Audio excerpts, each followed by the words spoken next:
நீதிக்காக தன் சொந்த மகனுக்கே தண்டனை கொடுக்க தயாரான ஒரு ராஜா இருந்தார்னு தெரியுமா? இது கற்பனை கதை இல்ல.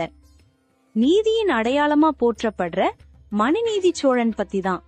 ரொம்ப காலத்துக்கு முன்னாடி திருவாரூரை ஆண்ட மனுநீதி சோழன் ஒரு நேர்மையான ஆட்சி நடத்திட்டு வந்தாரு. மக்கள் அவரை உயிரை விட அதிகமா மதிச்சாங்க. நீண்ட நாட்களா குழந்தை இல்லாம இருந்த அவருக்கு இறைவன் அருளால் ஒரு அழகான பையன் பிறந்தான்.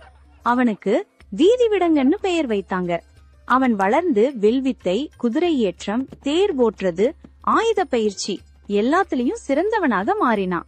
ஒரு நாள் நல்ல அரசனாக வருவான்னு எல்லாரும் நம்பினாங்க. மக்களுக்கு எப்ப வேணாலும் தங்கள் குறைகளை சொல்ல வாய்ப்பு இருக்கணும்னு அரண்மனை வாசல்ல ஒரு பெரிய மணிய ராஜா கட்டி வச்சிருந்தாரு. அதுதான் ஆராய்ச்சி மணி. யாருக்காவது நீதி வேணும்னா அந்த மணிய அடிக்கலாம். ஆண்டுகள் கடந்து போனது. யாருமே அந்த மணிய அடிக்கல. ஏன்னா அந்த அளவுக்கு அங்க நல்ல ஆட்சி நடந்துச்சு. ஆனா ஒரு நாள் ஒரு துயரமான சம்பவம் நடந்துச்சு. இளவரசன் வீதி விடங்கன் தேர் ஓட்டிட்டு வரும்போது எதிர்பாராத விதமா ஒரு சின்ன கன்றுக்குட்டி தேரின் முன் வந்துருச்சு.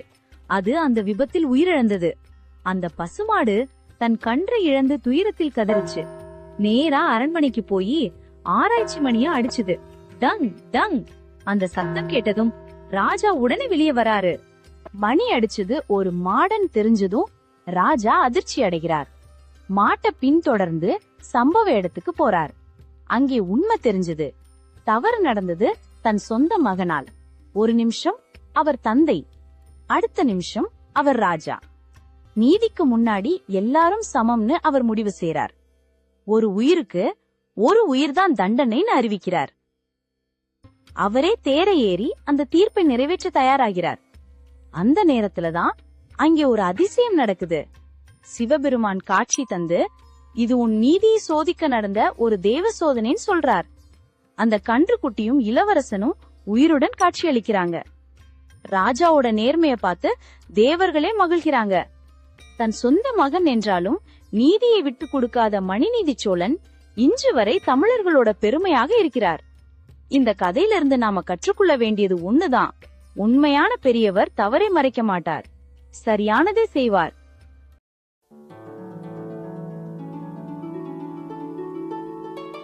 ஒரு சின்ன பறவைக்காக தன் ராஜ மரியாதையே துறந்த ஒரு மன்னன் இருக்கார்னு உங்களுக்கு தெரியுமா? அவர்தான் மயிலுக்கு போர்வை தந்த பேகன்.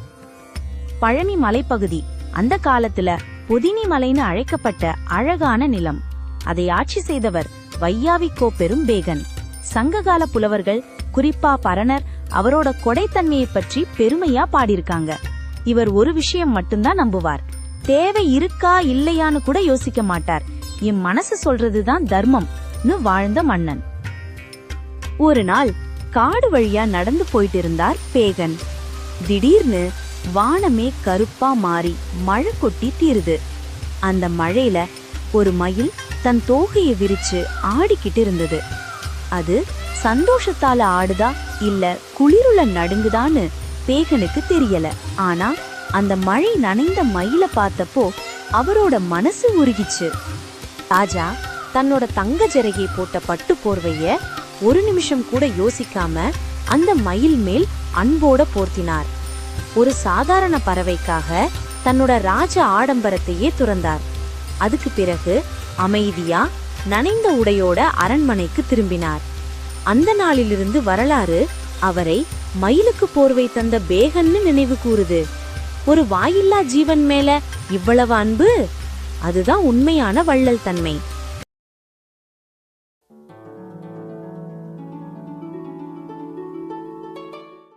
தானம், தர்மம், இந்த வார்த்தைகள் கேட்டாலே தமிழ்நாட்டுல முதல்ல நினைவுக்கு வர்ற பேரு வேள்பாரி. கடையழு வண்ணல்களில் ஒருவரான இவர் ஏன் இவ்வளவு சிறப்பு? வாங்க அவருடைய மனச பார்க்கலாம். 2ஆம் நூற்றாண்டில் பரம்பு மலையை தலைமையிடமாக கொண்டு 300க்கும் மேற்பட்ட கிராமங்களை ஆட்சி செய்த மன்னன் தான் பாரி. புலவர் கபிலர் அவரை பற்றி என்ன சொல்கிறார் தெரியுமா? மழையை விட அதிகமாக வாரி வழங்குபவர் பாரி என்று புகழ்கிறார். மற்ற ராஜாக்கள் பொற்காசுகளை கொடுத்தபோது பாரி பொற்குவியல்களையே வாரி வழங்கினார். ஒரு நாள் பாரி மன்னன் தன்னுடைய ராஜதேரில் காட்டு வழியாக பயணம் செய்து கொண்டிருந்தார். அப்போது ஒரு முல்லை கொடி அவரது கண்களில் பட்டது. அந்த செடிக்கு படர ஒரு ஆதரவும் இல்லை. காற்றில் அங்கும் இங்கும் அலைந்து கொண்டிருந்தது. ஒரு சின்ன செடியோட கஷ்டத்தை பார்த்து ஒரு ராஜா வருத்தப்படுறார்னா அதுவே அவரோட பெருமை. அடுத்த நொடி அவர் யோசிக்கவே இல்லை. தான் ஏறி வந்த அந்த ராஜ தேரையே முல்லைக்குடிக்காக அங்கேயே நிறுத்தி வைத்தார். அது படர அவருடைய தேரே ஆதரவாக மாறியது. ஒரு செடிக்காக தன்னுடைய ஆடம்பரத்தை விட்டவர். அதனால்தான் முல்லைக்கு தேர் கொடுத்த பாரி என்று வரலாற்றில் நிலைத்தார். அவர் விட்டு சென்றது ஒரு தேர் அல்ல, ஒரு மனநிலை. சின்ன உயிரையும் மதிக்கணும் என்ற ஒரு பாடம். இயற்கை மேல அவர் வைத்திருந்த அந்த அன்பு நிஜமாவே கிரேட் அல்ல?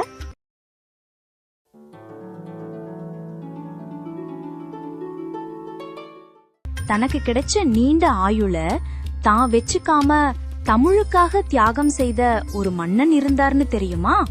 அவர்தான் அதியமான். தர்மபுரி அந்த காலத்துல தகடூர்னு சொல்லப்பட்ட நாட்டை ஆட்சி செய்த அதியமான் நெடுமான் அஞ்சி வீரத்துக்கு பெயர் பெற்றவர், போரில் வெற்றி பெற்றவர். ஆனா அவரோட உண்மையான பெருமை வீரமில்ல, தமிழ் மேல் இருந்த அன்பு. தமிழ் புலவர்களை அவர் ரொம்ப மதிச்சார். குறிப்பா ஔவையார் மேல இருந்த மரியாதை அளவு கடந்தது. ஒரு மன்னன் ஒரு புலவரை இவ்வளவு மதிப்பது அந்த காலத்திலேயே அரிது.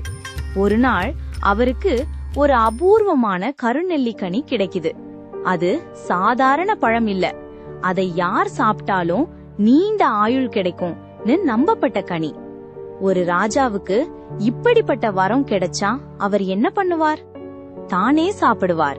ஆனா அதியமான் அப்படி செய்யல. அந்த கருநெல்லிக்கனியை ஔவையாரை அழைத்து அவர்களுக்கே கொடுத்தார். ஔவையார் ஆச்சரியமா கேட்டாங்க, ஏன் மன்னா? அதியமான் சொன்னார், நான் வாழ்ந்தா ஒரு மன்னன் தான் வாழ்வேன்.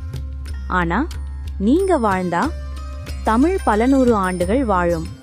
தனக்கு கிடைத்த ஆயுளை தமிழுக்காக தியாகம் செய்த அந்த மனசு, அதான் அதியமானை வரலாற்றில் நிலைத்தவனாக்குது.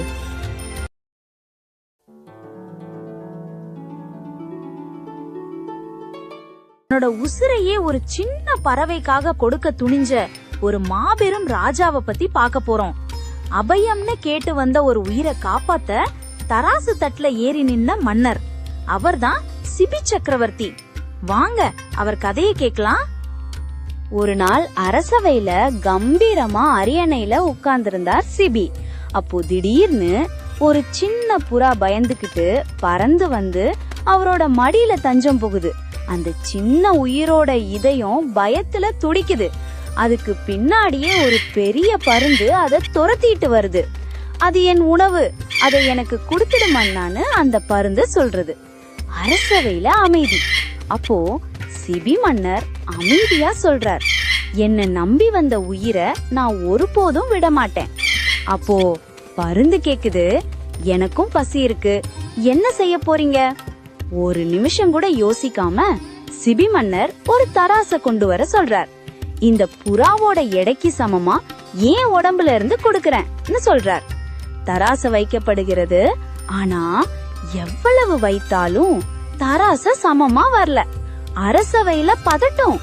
கடைசியா இந்த உயிர் காப்பாத்தணும்னா ஏன் உயிரே போகட்டும்னு சொல்லி மன்னரே அந்த தராசு தட்டுல ஏறி உட்கார்ந்துட்டார்.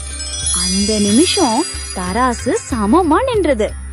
அந்த நேரத்துல திடீர்னு ஒரு அதிசயம் நடந்தது. அந்த புறாவும் பருந்தும் உண்மையில சாதாரண பறவைகள் இல்ல, அவை தெய்வங்கள் எடுத்த ஒரு சோதனை. சிபி மன்னரோட அளவில்லா தர்மத்தை கண்டு தெய்வம் அவர் முன் தோன்றி அவரை ஆசீர்வதிச்சுது. ஒரு சின்ன உயிர்க்காக தன்னையே கொடுக்க துணிஞ்ச இந்த மன்னரோட மனசு நிஜமாவே மகத்தானது இல்லையா?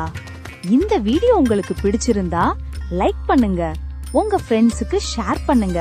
மறக்காம நம்ம ஹோக்கோ வண்டர்ஸ் சேனலுக்கு சப்ஸ்கிரைப் பண்ணிடுங்க. அடுத்த வீடியோல சந்திக்கலாம். பாய்.